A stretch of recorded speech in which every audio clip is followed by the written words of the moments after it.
All right, what is up, everybody?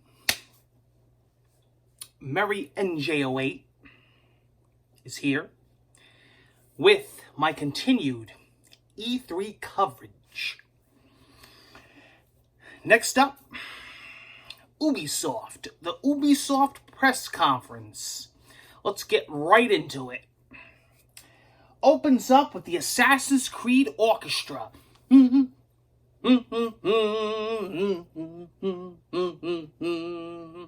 Playing all the classical music, iconic music from the Assassin's Creed franchise. Big full-on orchestra on stage, trying to be like Sony. They are going to be on tour with Cannibal Corpse. I think it's awesome. I thought it was pretty neat to set the stage like that, you know, a little bit musical, kind of neat. Full gameplay demo showing off Watch Dogs Legion. And I'm talking a really lengthy actual, not trailer, not cinematic, actual in-game. That's right, in-game actual gameplay. So we actually got to see the game as we're going to be playing it. Freaking awesome. It was, I'm going to tell you right now, it was the highlight of the show. They opened up with the game, and quite frankly, it's as good as this press conference is going to get, just to let you know. The game is going to be phenomenal. Big fan of Watch Dogs. I loved the first one, Aiden Pierce. I really did like the second one. I'm actually going to be going back and streaming it on my channel as a build-up for this one. But this one is a whole new level. They really took the game and made big changes. For example, not just one playable character, multiple playable characters. Fully voiced and full storylines. Pretty much you could recruit anybody to your team. They even showed a 70-year-old grandma. That's right, a 70-year-old badass granny. I'm definitely going to be her. So there's not one iconic, character like Aiden Pierce. There's not, a hero character. You pretty much who you're going to play as is who you're going to be. And then you can switch and change. So you could be multiple people, multiple characters, full-on storyline, full-on voice acting, dialogue. Pretty neat, a pretty cool approach to Watch Dogs. I was wondering if they were going to change things up in Watch Dogs this time around, and they definitely did. They definitely did. March 6th, 2020, again, that first half of 2020 is going to be freaking bonkers. 2020 as a whole is going to be bonkers. You got amazing freaking games coming out, and you got two next-gen consoles coming out. And who knows about the Switch, like a Switch Pro or an enhanced version of whatever that's, coming out. But we definitely know about the PS5 and the Xbox Scarlet, whatever that's going to be called, holiday 2020. I would imagine that the PlayStation 5 is going to be, around the same time. But man, do we got some crazy-ass games to play next year. Let me tell you something. People are going to have to win the lottery because there is a lot coming out, and especially, more importantly, the first half of 2020. All right? Showing off the new season of Rainbow Six Siege. Absolutely love that game. Ghost Recon Breakpoint trailer shown. Bam Bam the dog, the pit bull, was on stage. Woof! Woof! He was cute. He stole people's hearts. They said the two best things, if you could remember from this year's E3, was Keanu Reeves and Bam Bam. And not in that order.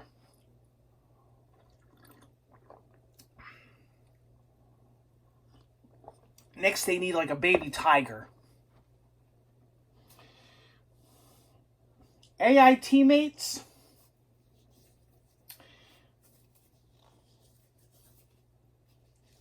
Oh yeah, AI teammates for solo players. So that's huge.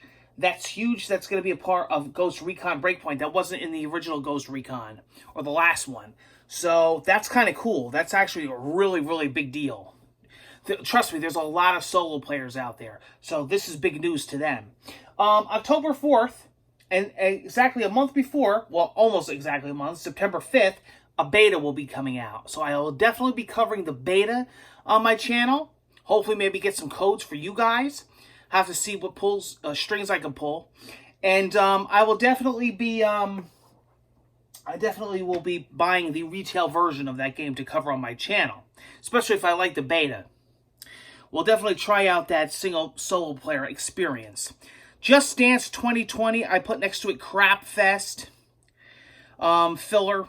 For Honor DLC coming. Rainbow Six Quarantine is the next big Rainbow Six game. Co-op team gameplay coming in, again, 2020. So, we got the year laid out for us. The Division 2 takes the stage. One of my favorites so far this year. Free trial to play. Everybody can jump in and check the game out. Kind of like what Fallout 76 is doing. I think it's great marketing. June 13th to June 16th, so you guys could jump in. Maybe you guys could jump in with me. I'm currently playing on Xbox One. New content coming. Oh, the Division movie is coming on Netflix. Uplay Plus coming on Stadia in 2020 for streaming Ubisoft games. More information in the future.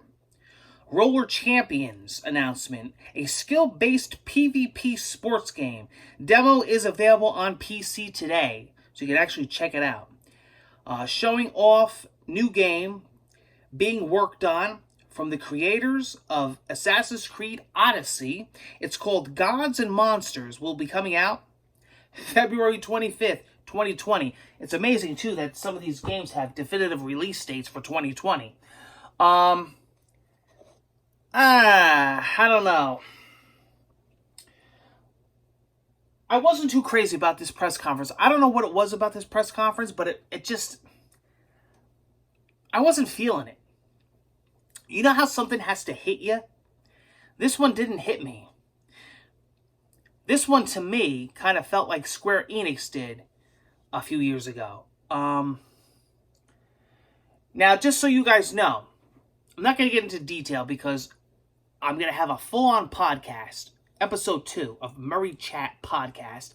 It's going to be a special, full-length E3 special. I'm going to be talking all about E3. I'm going to be going into detail, talking about the recaps.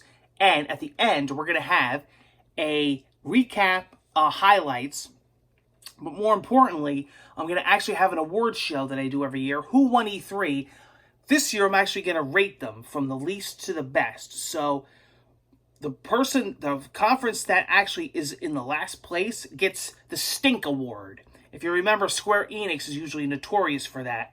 They haven't gone yet, but they usually get the Stink Award. We'll see, but I don't know. You know, I mean, let me just say this. I mean, we didn't get an Assassin's Creed this year. You know, we didn't get to hear about, at least not yet, we didn't hear about it. I'm sure with next-gen consoles, this is what's happening now. But I think what stole this show pretty much was Watch Dogs. Everything else just seemed really filler to me. It seemed like a 10-hour conference. And when it feels like a 10-hour conference and it's not, that's not a good thing. I heard people comparing it to Microsoft's conference. No. No. No. Microsoft killed it. This conference, I don't know. To me, they could have just freaking showed Watch Dogs in a direct, in a digital stream, and that was it. Called it a day. I mean, really, what happened at this conference? If you missed this conference, and then you went online and you watched the Watch Dogs coverage, what did you miss? You know? You missed nothing. It's my job to watch it every year, to cover it for you guys. And, you know, please, I spared you. So, I don't know. Ubisoft didn't do it for me this year. It didn't. It just didn't do it. I just didn't feel it. I gotta feel it, man. You know what I mean? It's gotta hit you. It's E3. But Watch Dogs killed it. Watch Dogs Legion, I'll tell you right now, I don't care who else is next. If Watch Dogs Legion wasn't at this conference, this would automatically get the award, the Stink Award. I would give the Stink Award to Ubisoft already, even though we're not finished yet. They automatically get the Stink Award. But I think Watch Dogs, you know, at least made it somewhat watchable. You had stupid pandas like you have every year doing Just Dance, dumb, stupid mobile games, a lot of DLC, a lot of content. which, again, is great, excellent. I support that. Could have been in a digital stream or something. You know, kind of like what Square Enix did, I think, last year. Or EA kind of did this year, really. I mean, they had kind of had like a live show, interviews in between, but it was mostly gameplay trailers and demos. Ubisoft could have got away with that this year, and I think a lot of it was stupidness and filler. Really, it was just filler. I think it was a jumbled mess. That's all I got to really say. You want to stay tuned for my podcast at the end of E3. And also, Tuesday, shortly after the Nintendo Direct, I'm going to be having recaps on Square Enix and Nintendo, and then I'm going to be doing a retro gaming console giveaway for the retro minis for the Super NES, the NES, and the Sega. I'm going to be doing a big giveaway for that. And then I'm going to be doing the big E3 podcast where we have Who Won E3, and then after that we're going to be having the viewer requested questions, and then Who Won Game of the Year, Game of E3, Game of Show. What game won E3? What game? We're going to have press conference, Who Won E3, and then we're going to have what game won E3, Game of Show. So you definitely want to watch my podcast. It's going to be a lot of great stuff in it. We're going to cover everything that we've been covering here, but in full detail. So join me for that.